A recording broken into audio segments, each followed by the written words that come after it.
À tout le monde de la communauté Legal Creatives, les juristes créatifs sur ce direct en YouTube, sur la chaîne YouTube de Legal Creatives. Je suis en direct avec Émilie Lefebvre qui a accepté donc de se joindre pour ce événement global en direct de la France. Merci beaucoup Émilie d'être avec nous aujourd'hui pour ce direct. Oui, bonjour à tous. J'allais me tromper, j'allais dire bonsoir à tous parce que je suis avec vous, mais de Paris. Il est 20 heures, donc je vous souhaite une bonne soirée pour les personnes qui sont proches de moi et pour les personnes qui sont à l'autre bout du monde, eh bien, bon après-midi. Merci beaucoup Ce soir. Émilie. Merci beaucoup d'être là. Émilie est une UX designer. Elle va vous expliquer un peu plus qu'est-ce que c'est un UX designer.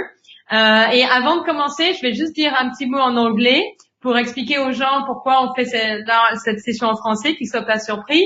So for everyone who's watching this live right now, we are now with Émilie Lefebvre, who is live from Paris, France. I believe Paris in France, yes.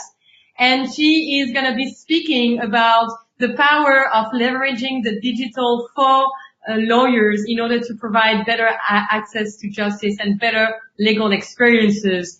And so this discussion will be happening in French. Feel free to stay if you want to train your French.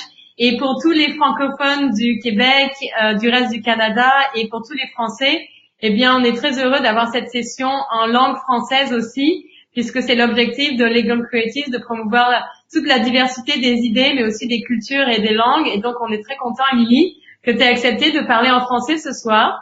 Tu es la seule, et donc je suis sûre qu'il y aura beaucoup d'intérêt pour ta présentation en français ce soir. Donc, Émilie, veux-tu peut-être te présenter en quelques mots avant qu'on commence à ta présentation? Oui, bien sûr. Donc, je suis comme Tessa l'a présenté. Donc, je suis consultante et formatrice en UX design. Et notamment donc à travers la société EMI Digital que j'ai créée pour organiser justement des conférences, des formations. Et à côté, j'ai une autre activité, j'ai créé une agence de communication digitale pour avocats, Thémis Communication. Donc j'ai joint, on va dire, le côté connaissance de la communication digitale dans le monde juridique et le métier du UX designer. Donc ça va être l'objet de ma présentation ce soir, de vous faire un mix un petit peu entre les deux. Super, Émilie. Donc, est-ce que tu es prête à commencer ta présentation? Ben oui, c'est parti. C'est parti. Toute la salle est à toi et je vais être là pour monitorer le YouTube Live pendant ce temps. Parfait, merci. À tout de suite, Tessa. Donc au niveau de la présentation de ce soir, le sujet étant l'innovation dans le domaine du juridique. De cette conférence, c'est de vous faire découvrir des méthodes qui vont vous permettre de concevoir des services et des innovations dans le domaine du juridique avec des outils numériques et surtout orientés expérience utilisateur. Donc la spécialité justement du métier du designer, c'est de s'orienter, d'observer les usages, les utilisateurs qui vont nous permettre avec des méthodes d'innover, de digitaliser aussi bien la profession d'avocat, mais l'enjeu aujourd'hui étant surtout de rendre la justice beaucoup plus accessible, donc accessible auprès d'un public. L'idée avec l'UX Design, c'est d'aller s'intéresser à ce public, à ces utilisateurs, pour vous permettre d'innover et de proposer des services qui fonctionneront et qui pourront avoir un impact dans la société. Donc, au niveau des participants, j'ai vu donc que vous êtes à la fois aussi bien avocats, start-up, étudiants et toute personne intéressée par la digitalisation, les évolutions des pratiques du droit. Donc je me suis présentée tout à l'heure, donc effectivement en tant que UX designer, formatrice et consultante. Je vais vous présenter 20 minutes les méthodes de l'UX design, le concept, et puis je vais vous montrer aussi des cas d'usage à travers mes expériences, des mises en pratique en fait, par rapport à des insights, des données que j'ai pu collecter en recherche utilisateur avec mes équipes. Donc vous pouvez commenter aussi sur le YouTube Live et il me semble Twitter Live. Je reprendrai, je vais vous présenter donc, pardon, Partager mon écran pour vous pendant une partie de la présentation et après je vous reprendrai pour des questions-réponses avec Tessa qui va pouvoir reprendre les questions sur le live. Alors, l'UX Design, en introduction, l'UX Design, c'est une méthode de conception orientée utilisateur. C'est une méthode qui s'inspire du design thinking. Le design thinking, pour ceux qui ne connaissent pas encore, c'est en fait une méthode de conception rapide qui va nous permettre, avec un rythme en 5 temps, de pouvoir prototyper rapidement des solutions, les tester avant de les développer, plutôt que, on va dire, raisonner en mode inverse, avoir un long projet, le développer, le tester et se rendre compte qu'en fait, il ne matche pas avec l'utilisateur. Donc notre objectif, on va se concentrer, on va travailler beaucoup plus avec l'utilisateur. On va utiliser donc toutes ces méthodes qui vont nous permettre de diverger sur de nombreuses idées en phase d'idéation et ensuite de trouver des solutions, converger sur des solutions qu'on va pouvoir prototyper, tester. Voilà, donc je vais vous montrer un petit peu plus en détail par des visuels. Je vous partage mon écran. Alors, c'est parti.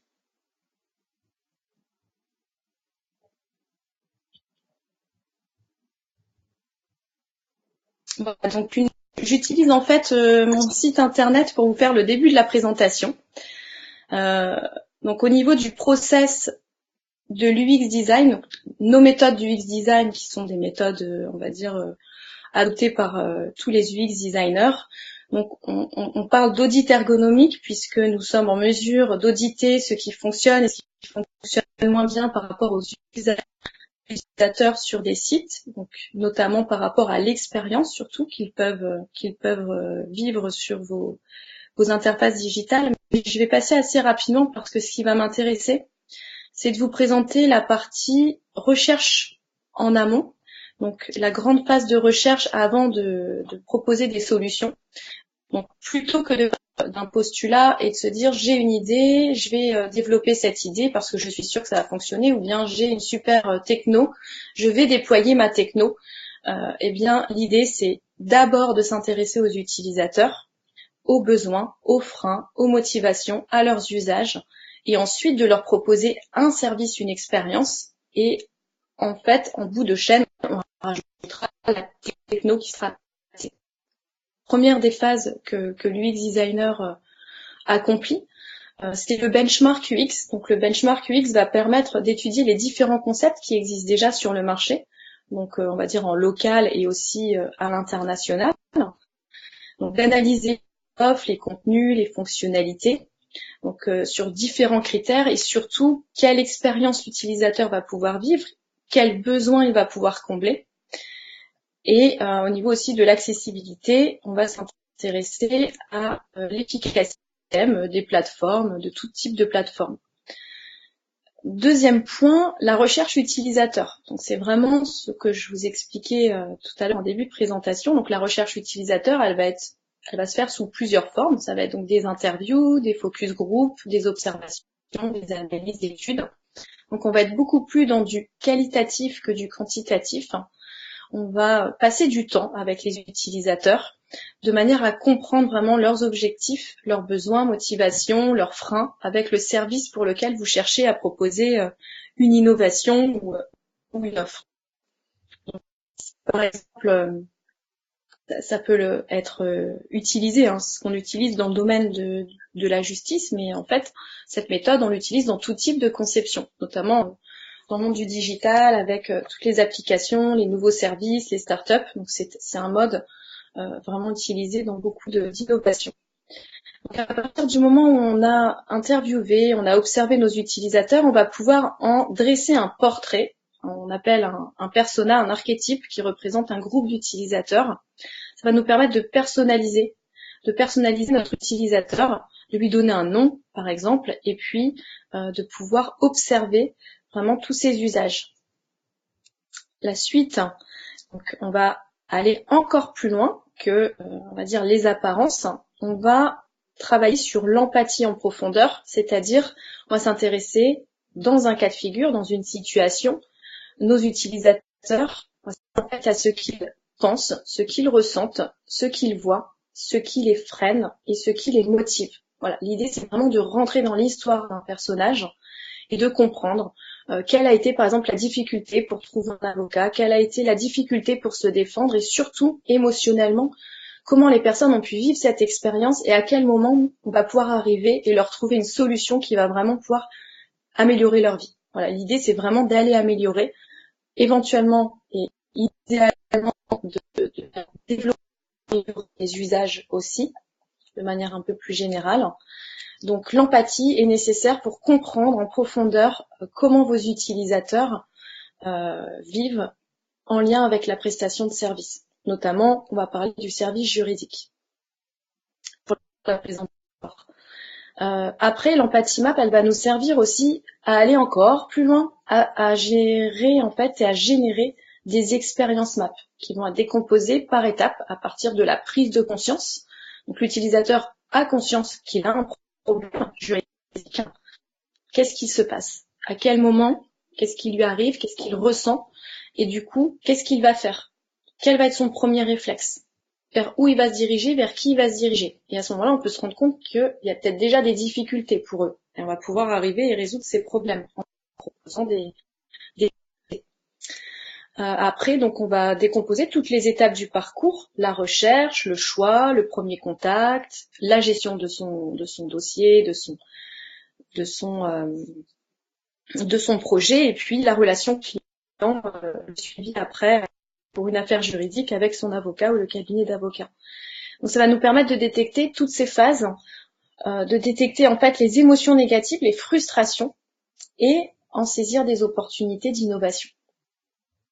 Voilà, donc là on était vraiment sur la phase de recherche utilisateur, de recherche, d'analyse, ce qui va nous permettre de collecter un maximum d'informations. Entre le benchmark, savoir ce qu'il se fait ailleurs sur le marché, connaître mieux ses utilisateurs, leurs besoins, freins, frustrations et motivation, surtout, ce qui les motive, ce qui leur changerait la vie. Et ensuite, on va pouvoir se concentrer sur une recherche de solutions. On va passer en phase, on appelle phase d'architecture de l'information, mais en fait en phase de solution. Donc l'idée, c'est de créer de l'idéation, de générer beaucoup d'idées sur quel contenu, quelle fonctionnalité on va pouvoir proposer. Et puis après, on va organiser, hiérarchiser, voter s'il le faut pour prioriser. Et puis, la phase suivante sera de passer sur du prototypage. Donc la phase de prototypage va nous permettre de sortir rapidement un produit ou un service qui pourra être testé par la suite par les utilisateurs. Les utilisateurs vont nous permettre de vérifier si notre solution sur nos idées vont bien fonctionner par rapport à la recherche initiale, par rapport aux besoins qui aura été détecté. Si cela fonctionne, tant mieux, on va pouvoir passer après en phase de développement et puis sortir notre prestation sur le marché. Si ça ne fonctionne pas, c'est ce qui va permettre de réorienter, on va dire, la solution, de reprototyper, de retester et ainsi de suite, de manière à itérer, donc changer, évoluer rapidement pour arriver à aboutir à une solution qui fonctionne en un temps record. C'est un petit peu le principe d'échouer rapidement pour réussir plus vite en fait. Plus vite vous vous rendez compte que la solution n'est pas adaptée, plus vite vous allez pouvoir rebondir. Donc il n'y a pas besoin de dépenser des délais de développement, etc. On s'y prend bien en amont. Et donc on va pouvoir passer, quand les tests sont passés, on va pouvoir passer en phase de design. Donc là je vous parle plus par rapport à un service plateforme web ou application. Donc on va designer et puis après on pourra développer l'application ou l'interface. Donc voilà, j'espère que je n'ai pas été trop rapide sur cette partie, parce qu'en fait je souhaite maintenant passer sur une seconde partie, donc une présentation à travers mon retour sur expérience. Donc là je vous ai posé les bases, je vous ai expliqué un petit peu les différents process et méthodes de l'UX design qui sont basés sur le design thinking général. Et quand on prend en fait, on prend ces méthodes et puis on les applique sur le métier de l'avocat, dans les métiers du droit. Aujourd'hui, on peut appeler ça finalement du legal design. Donc On part du principe du legal design, mais on va partir pour innover, faire émerger des nouvelles formes de pratique du droit. Donc, et retour d'expérience par rapport à une expérience pour un réseau d'avocats. J'ai travaillé aussi avec de nombreux masters sur ce sujet, des masters en digital, et il en ressort que nous avons fait dans un premier temps des recherches utilisateurs. Je vais vous montrer aussi comment nous avons géré le benchmark, et puis comment, grâce à ces méthodes, vous allez pouvoir trouver des solutions. La première phase, la recherche utilisateur, nous avons mené une enquête, des enquêtes, sous forme d'interview. Donc l'interview, c'est un questionnaire ouvert, sans jugement, avec des questions donc ouvertes. On va demander aux utilisateurs de nous raconter leur vie en fait, leur histoire. Le meilleur des interviews, c'est justement de ne pas diriger et de laisser parler, de laisser raconter son histoire. Par exemple, avez-vous déjà fait appel à un avocat? Oui. Eh bien, racontez-moi comment cela s'est passé. On peut les accompagner sur pour quel type de problématique. Ils vont nous expliquer comment ils ont recherché, ce qu'ils ont rencontré comme difficultés. Et puis, ce qui va nous intéresser aussi, ça va être de poser des questions par rapport à leur appétence au niveau du digital, par rapport à leurs usages. On va s'apercevoir qu'en fait, souvent, ce sont des personnes ultra connectées, qui effectivement ont besoin d'être rassurés sur le monde, sur la recherche d'avocats. Donc on est toujours dans une tendance du bouche à oreille. A priori, ça n'a pas beaucoup changé. Les gens ont besoin d'être conseillés, ont besoin d'être recommandés par rapport à des amis, par rapport à des réseaux de contacts. Et aujourd'hui, ça se passe beaucoup finalement sur les réseaux sociaux, puisque les réseaux sociaux, c'est un petit peu le bouche à oreille 2.0. Quand j'ai besoin d'une info, eh bien, je vais poser la question dans mon entourage, dans mon réseau, et effectivement, c'est un des moyens pour pouvoir venir directement en amont, même en amont des problèmes juridiques, surtout en phase de conseil, de venir à la rencontre des clients. Donc, sans rentrer tout de suite dans les détails de ce qu'on a trouvé, donc le mode d'enquête, c'est effectivement des interviews sur leur utilisation du numérique, sur leur histoire par rapport à la problématique pour le coup de recherche d'avocats et de se défendre. Donc les interviews, on peut les faire en entretien physique et en entretien téléphonique, environ 50 minutes, 1 heure. On prend vraiment le temps d'échanger, de mettre les personnes à l'aise et les laisser s'exprimer. Donc nous avons réalisé aussi nos interviews sur certains lieux, donc des lieux publics, le palais de justice directement. On était sûr de trouver des personnes qui justement étaient à chaud sur leurs problématiques juridiques. Et puis le Nouma, c'est un espace, un incubateur à Paris où vous trouvez beaucoup de startups. Donc l'idée, c'était de rencontrer des jeunes entrepreneurs et comprendre quelles étaient leurs problématiques aussi. Donc un autre public. Donc finalement, ce qu'il en ressort, là je vais vous donner quelques informations, on va dire, qui nous me semblent assez intéressantes. Donc comment un avocat? Donc aujourd'hui, c'est challengeant de trouver un avocat. Donc il y a plusieurs facteurs qui les influencent. Et je vais vous montrer donc le détail. Ce qu'il en ressort, c'est que soit les gens vont directement chercher sur Internet, alors via Google, des sites d'avocats, soit sur des forums, directement sur beaucoup de plateformes juridiques, qui cherchent sur les plateformes juridiques, mais ils cherchent aussi sur les réseaux sociaux. Donc ensuite, le bouche à oreille, c'est aussi important, comme je vous le disais, c'est toujours d'actualité. Institutions aussi, les personnes se retournent vers les institutions pour pouvoir trouver leur avocat. Ça peut être la mairie, ça peut être des associations. Aussi via leur assureur, puisqu'ils ont leur protection juridique, et notamment autour d'événements juridiques.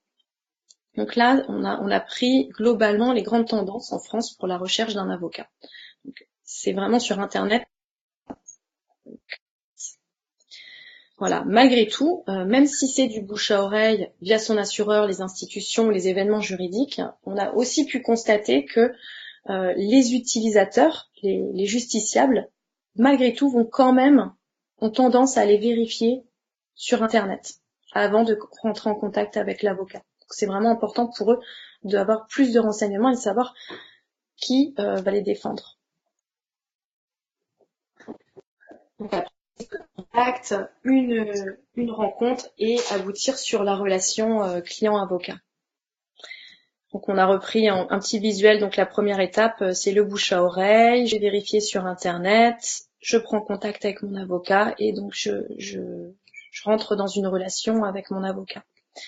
Je vais passer assez rapidement, il me semble que j'ai un petit peu dépassé. Donc quelques chiffres qui nous disent qu'aujourd'hui, effectivement, les phénomènes Internet est partout, tout au long de la journée.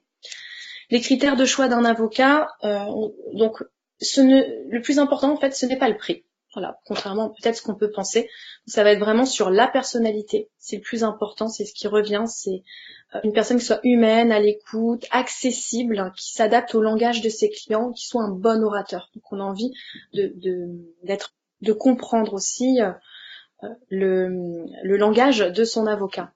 La façon de travailler, les honoraires, la réputation, très important. Donc idéalement, les utilisateurs aimeraient voir des cas clients, des témoignages clients, des avis clients. Ça ressort beaucoup. La biographie, c'est important aussi par rapport à son parcours. Mais c'est finalement le plus important, c'est vraiment le côté humain, sa personnalité, la réputation qu'il peut avoir. Sa façon de travailler aussi. Que les clients soient rassurés sur le process de communication, de fluidité, de réactivité par rapport au dossier. Ils veulent savoir comment le dossier va se passer. Ils veulent plus savoir comment ça va se passer, combien ça va leur coûter, plutôt que être rassurés d'avoir un prix vraiment bas. C'est vraiment, ils ont besoin de comprendre. Et en termes de contenu, les contenus qui les intéressent, ça va être des photos, voir la personne, c'est hyper important. Les vidéos, idéalement, pour voir si l'avocat est un bon orateur, si on comprend bien en amont, s'il nous conseille bien. Et puis les schémas, tout ce qui concerne le visuel pour simplifier l'information. Je vais passer rapidement aussi. Pourquoi suivre son avocat sur les réseaux sociaux? Donc on s'est rendu compte que les justiciables aimeraient suivre un avocat sur les réseaux sociaux, notamment pour faire de la veille et pour être informés en amont. Donc, le que nous avons réalisé pour un projet sur un réseau d'avocats, donc on a en fait étudié plus d'une trentaine de plateformes juridiques. Donc l'idée du benchmark, c'est d'expliquer, de comprendre en fait comment fonctionne chaque plateforme. Je vous en ai mis plusieurs en échantillon. Voilà, l'idée c'est de comprendre quel est le principe, quelle est la valeur ajoutée de chaque plateforme, et après des critères positifs et plutôt négatifs pour comprendre en termes de contenu, fonctionnalité, ergonomie, ce qui sera intéressant de retenir et ce qui sera important aussi pour nous dans nos projets de développer. Alors, donc comment trouver des solutions avec toutes ces données? La suite, c'est travailler en design thinking. C'est une approche donc d'innovation centrée sur l'humain, dans un état d'esprit, donc en empathie avec les utilisateurs finaux, pour concevoir des solutions qui correspondent réellement à leur environnement. Et c'est donc à l'opposé des technologies préconçues, etc. Donc notre approche, c'est d'associer la désirabilité, la faisabilité et la viabilité. Donc avec un petit schéma, à la fois d'un côté on a la technologie, d'un autre côté on va avoir vraiment l'humain, on va répondre à son besoin, on va lui fournir une techno, mais surtout on va penser aussi au côté business, viabilité. Donc le design d'innovation, il se trouve à la jonction de ces trois pôles. Et en termes de process, la première partie qui est vraiment de comprendre, ensuite de définir une problématique, diverger, c'est-à-dire générer beaucoup d'idées, beaucoup de solutions, décider et voter une solution qui sera prototypée, testée et validée. Voilà pour le process du design thinking avec de nombreuses méthodes à la clé. Les interviews, les personas, des triparcards, des business model Canva, des prototypages. Les formats, nous les réalisons sous forme de design sprint, sous forme de hackathon. Donc le design sprint, ça peut être par exemple sur 5 jours, on va passer toutes ces phases en revue, on va travailler ensemble en collaboration avec le porteur de projet, on va être plutôt en tant que facilitateur pour l'accompagner à développer sa solution. Et le hackathon, c'est plus sous forme événementielle, donc challenger plusieurs équipes qui seront au bout de 48 heures, passeront devant un jury et pourront remporter une somme, par exemple un développement. Pour le legal design, j'ai laissé un autre slide sur toutes les problématiques aujourd'hui à résoudre, l'accès au droit, mais aussi comment accompagner les jeunes avocats dans leur formation, comment acculturer l'expérimentation, accompagner le développement des organisations, digitaliser le métier de l'avocat, digitaliser sa communication. Voilà. Je pense Merci beaucoup, Émilie. Voilà, je termine. C'était beaucoup de contenu. Merci beaucoup. Je vais arrêter. Et j'espère que j'étais pas trop rapide. J'avais effectivement beaucoup de choses à vous partager, donc j'espère que c'était assez compréhensible. Parfait. Écoute, comme le temps presse, on est déjà overtime. La prochaine session commence à 2h30, heure de Montréal, donc dans 1 minute littéralement. Donc moi, ce que je te propose, Émilie, c'est, je ne sais pas si tu es déjà rentrée dans la communauté en ligne Legal Creative sur Slack, mais si c'est pas le cas, je t'inviterai, si ça t'intéresse, à y rentrer afin que tu puisses continuer à prendre les questions, les commentaires. Il y a eu quelques interactions sur le YouTube, il y a eu plusieurs likes, donc tu avais beaucoup de contenu. Je suis convaincue que les gens vont continuer de s'intéresser à ce que tu fais et à continuer d'échanger, ce qui nous permettra de poursuivre dans la programmation. Est-ce que ça te convient, Émilie? Parfait, je vais me connecter au Slack et puis rendez-vous sur le Slack pour vos questions. Merci encore, Émilie, pour cette très très belle présentation. C'était un très grand plaisir de t'avoir parmi nous ce soir. J'ai personnellement beaucoup apprécié toute la richesse de les connaissances que tu as partagées et j'ai bien hâte qu'on continue d'échanger ensemble sur ces thématiques-là du legal design et UX design, etc., etc. Merci encore, Émilie, et je te souhaite une très très belle continuation à Paris. On se voit bientôt. Au revoir, à bientôt. Bye bye.